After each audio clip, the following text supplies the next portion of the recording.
CC ক্যামেরাটা নেই, যে সিসি ক্যামেরাটা দেখতে গেলে যে লকার ভাঙা, লকারগুলো গিয়ে তাড়াতাড়ি করে লকটা লক খুলতে পারেনি, দিয়ে তো দেখছি ওই সাইডে গেলাম, গিয়ে দেখছি ওয়াল কাটা, দেখছি ড্রয়ারটা যা জিনিস ছিল সব নিয়ে চলে গেছে।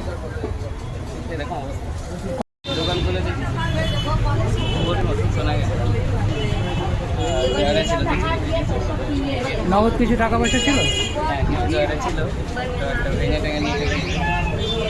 আর কিছু চার্জ ছিল, রিপেয়ারিং কাজ, আর এমনি ড্রয়ারে ছোটো তো সাজানো ছিল। ইয়ে চাইছি, ধরতে চাইছি আমি। পুলিশকে জানিয়েছিলেন? পুলিশ তো এসেছিল, কি বললো? পুলিশ বলছে দেখছি। আপনার কি এর আগেও কোনো চুরি হয়েছিল? একবার হয়েছিল, তো ওটা হয়েছিল লক তালা খুলতে গিয়ে একদিন নিয়ে চলে গেছিলো।